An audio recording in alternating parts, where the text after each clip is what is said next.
buenos días. Vamos a terminar nuestra clase de formación cívica. Recuerden que hemos estado hablando, el tema era Estado, ciudadanía y derecho a la libertad. El día de ayer hablamos acerca de algunos mecanismos en los cuales son garantes del derecho a la libertad. Habíamos hablado de libertades individuales y de libertades colectivas. Entonces, cuando una libertad algún derecho a esa libertad se ve coartado, podíamos recurrir a unas instancias en las cuales las autoridades implementan mecanismos y establecimientos donde podemos ir a presentar nuestra queja. Entonces, esas son garantías internas. En la página 171 vimos ayer el esquema 3.4, garantes del derecho de la libertad. Vimos algunos mecanismos que eran los organismos públicos para prevenir la discriminación. Vimos lo que era la Suprema Corte de Justicia de la Nación, los jueces y tribunales. También vimos organismos públicos de transparencia que garantizan el acceso a la información pública. Todas estas son garantías internas, es decir, lo que está dentro de nuestro Estado, dentro de nuestra nación y que nos ayuda cuando vamos a presentar una denuncia, ¿verdad? Y se debe de resolver en esta instancia. Cuando alguna situación no es resuelta por nuestra nación, se puede recurrir a garantías externas o garantías internacionales. México forma parte de la Convención Americana sobre los Derechos Humanos, que esta está vigente de 1978.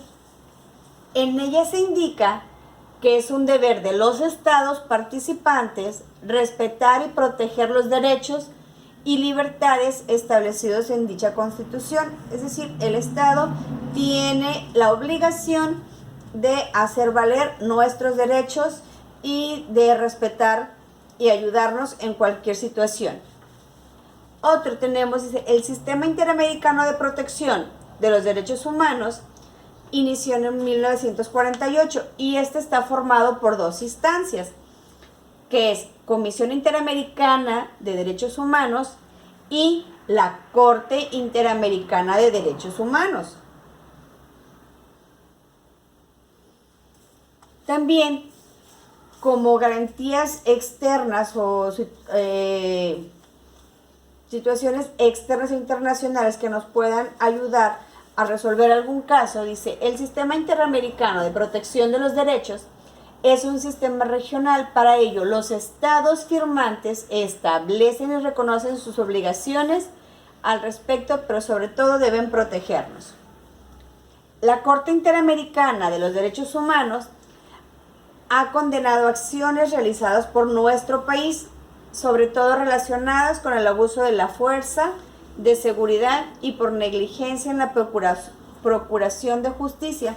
Es decir, cuando alguno de los casos no son resueltos en nuestra nación, podemos recurrir a esta otra instancia, a esta Corte Interamericana, para resolver nuestra situación. El caso que recuerdo, por ejemplo, es el caso de los desaparecidos de Ayotzinapa, los 43 estudiantes que fueron desaparecidos, que hasta la fecha pues no se les ha dado respuesta, ¿verdad?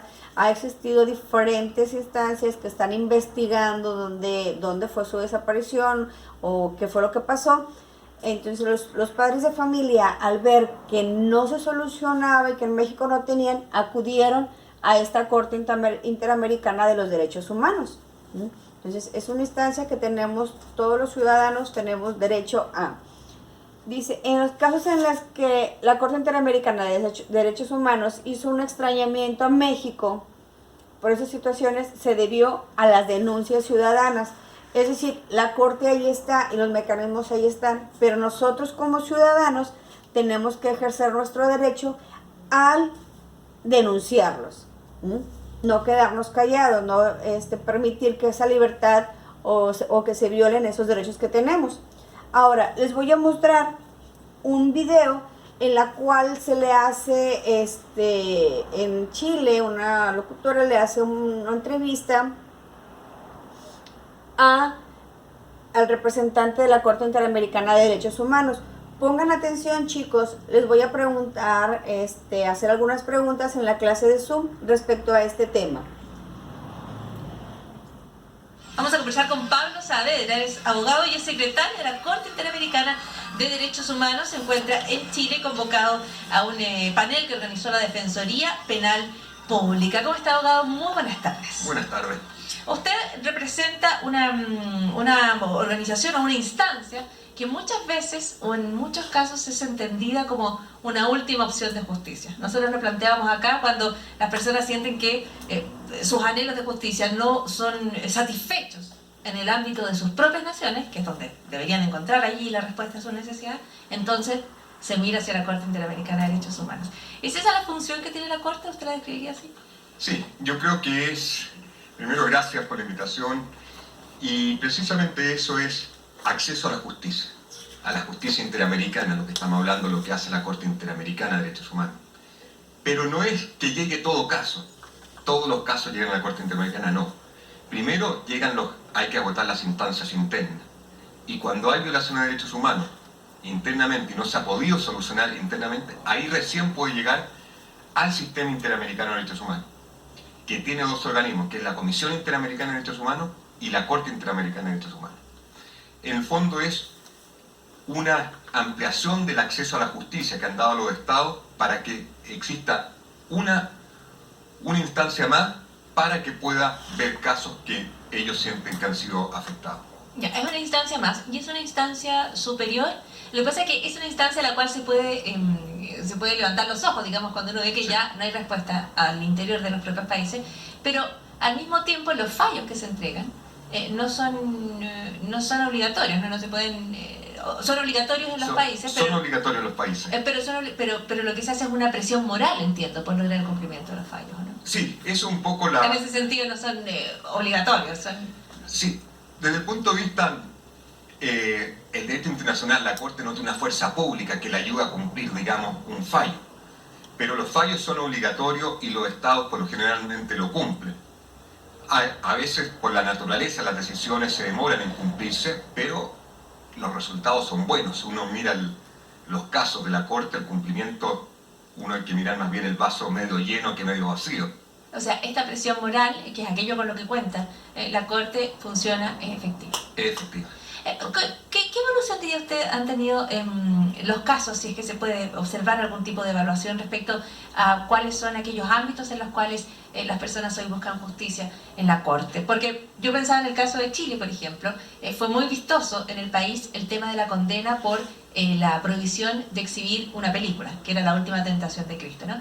Y de alguna manera esa prohibición era reflejo en Chile de una sociedad que iba cambiando, que era una sociedad donde existía la idea de que se podía restringir, por ejemplo, la libertad de expresión en este nivel, y la Corte le dice, no, eso ya no es posible.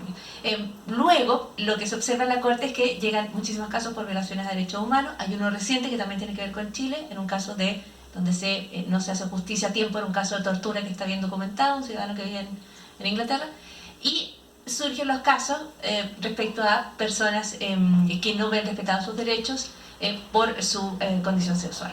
¿Hay algún tipo de línea que usted puede observar? ¿Están recibiendo más casos que tienen que ver con derechos individuales, referidos, por ejemplo, a derechos que son denegados por condición sexual, por ejemplo? ¿Están viendo más casos de libertad de expresión? ¿Podría usted observar algún tipo de tendencia? Perfecto. Gracias por la pregunta, y eso me permite un poco explicarte la evolución que ha tenido el trabajo de la Corte Interamericana de Derechos Humanos. Y antes quiero volver un poco a tu pregunta original, si esto es una corte supranacional o no supranacional. Es un trabajo complementario a lo que hacen las jurisdicciones nacionales. Y hay que entenderlo que después de la Segunda Guerra Mundial, donde todo el derecho internacional era derecho entre estados, empieza una nueva concepción que es el individuo, el ser humano, como sujeto de derecho. Empieza primero la Declaración Americana, la Declaración Universal, empiezan los tratados, y empieza paralelamente a crearse los estados, esto lo hacen, mecanismos para que los ciudadanos puedan acudir a otras instancias cuando se le han violado sus derechos humanos. Y en el año 1978 nace la Corte Interamericana de Derechos Humanos, cuando ya se han ratificado el mínimo de países, la Convención Americana. El primer caso, o la primera etapa de la Corte, podemos decir que obedeció a dar respuesta a lo que eran las violaciones, digamos, entre comillas, clásicas, sin perjuicio que siguen hoy día. Desapariciones forzadas, ejecuciones extrajudiciales, masacres, etc. Y la Corte fue el primer organismo o tribunal que creó el concepto de desaparición forzada. Antes no existía. Hoy en día todos hablan que es la desaparición forzada, requisitos, pero en ese entonces, en el año 87, no había nada. Y así empieza una evolución. Después vienen a llegar nuevas temáticas que están en nuestros países. Tema indígena. La Corte Interamericana nos llegó, caso ya lo tenemos cerrado, de Nicaragua sobre propiedad indígena, pero ese problema de Nicaragua era en varios países. ¿Cómo proteger la propiedad indígena cuando es una propiedad comunal y no desde un punto de vista que uno lo vería del derecho civil? ¿Tiene o no protección? Y era el debate. Y la Corte dijo, hay que proteger las formas de propiedad indígena. Y quedó ahí la Corte una jurisprudencia muy sólida que hoy en día está siendo recogida por varios países de la región. Y el primer caso chileno que llegó en los años finales de los años 90 fue el caso de la última tentación de Cristo. Te recuerda que el caso ya está cerrado, que en la Constitución de 1980 se permitía la censura cinematográfica y se prohibió en Chile la exhibición de la película La última tentación de Cristo. Era el único país que existía un sistema de censura cinematográfica. Y aquí yo viví en ese momento chilena, nadie lo cuestionaba. Y empezó un cambio y obedeció. Precisamente la Corte condenó a Chile y le ordenó hacer un cambio constitucional que iba de la mano de las aspiraciones democráticas que había en ese momento y coayudó al cambio de la constitucional que hubo posteriormente.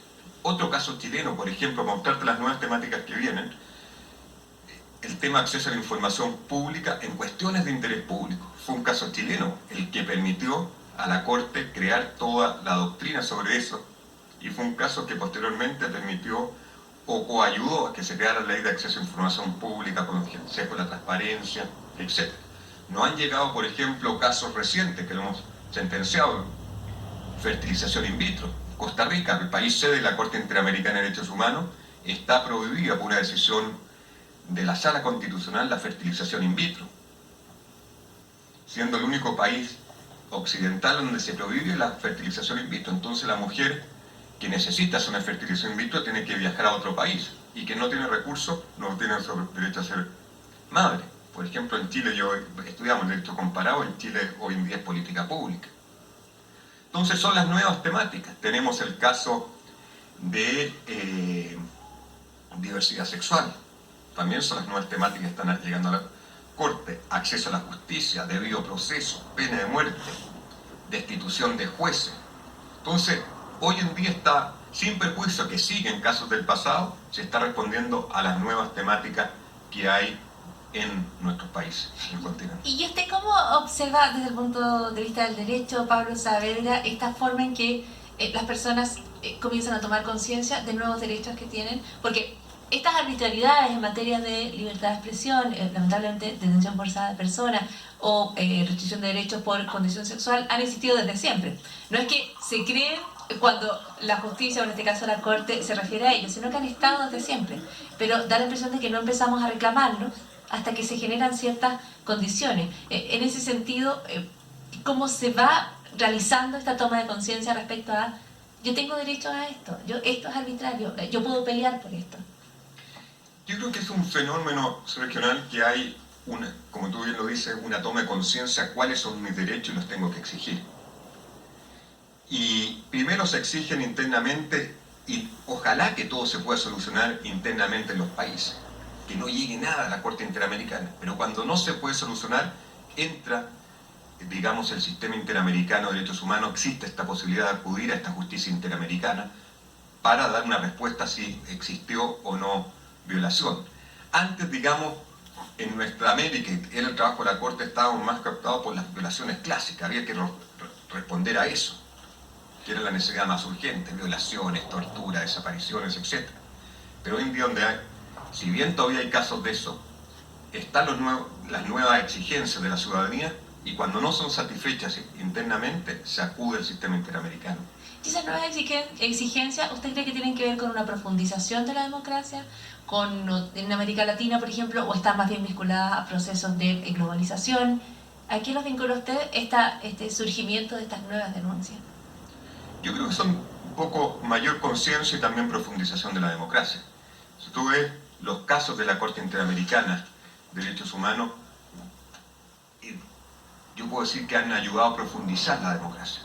Veamos los casos que decía Chile: censura cinematográfica, libertad de expresión, que ayudó a mayor democracia, a profundizar. El caso que decíamos de acceso a la información pública, que es transparencia en los actos de gobierno, más de profundizar la democracia. Por ejemplo, en otros países que fueron muy emblemáticos en los casos de la Corte, en los casos peruanos sobre leyes de amnistía, que el Estado cumplió y permitieron, por ejemplo, la persecución del expresidente Fujimori, y todo eso fueron gracias a las decisiones de la Corte Interamericana de Derechos Humanos. Y eso cómo ha ido calando en todas las jurisdicciones internacionales o nacionales de nuestra región. Es importante. Entonces, lo que estamos buscando hoy en día es una armonía entre el derecho nacional e internacional. No son cosas antagónicas, y por eso es como está trabajando hoy en día el sistema interamericano, y la gente siente mayores expectativas de llegar al sistema interamericano. Y en esto muchas veces está este dilema que dicen: es malo que lleguen muchos casos al sistema interamericano, y lo veo por tu cara por donde venía la pregunta. Respecto a eso le iba a preguntar, claro, a veces se interpreta como un fracaso de la justicia interna del país. Mira, hemos tenido que recurrir a la Corte Interamericana, y cuando hay una condena se dice: el Estado chileno ha sido condenado, como si esto fuera una especie de oprobio al sistema. No hay que mirarlo por esa visión. Primero hay que mirarlo desde el punto de vista de la persona. La persona tiene esta posibilidad de acceder a la justicia interamericana. Y yo pongo el ejemplo de Europa. Ok, chicos, como ven en este video, ¿verdad? Aquí nos habla de cuáles son algunos de los casos que han llegado a la Comisión Interamericana de los Derechos Humanos, pero también nos dice algo muy importante. Terminaba diciendo que todo ciudadano, o sea, que sí es malo que llegaran a esas instancias. No. ¿Por qué? Porque el ciudadano tiene mayor conciencia de que tiene esos derechos. Y cuando no se cumplen esos derechos en tu país, en tu nación, tienes esta otra posibilidad de ejercerlos fuera. Ok, chicos, el día de mañana, en la clase de Zoom, les voy a hacer algunas preguntas de este video. Hasta mañana, chicos. Bye.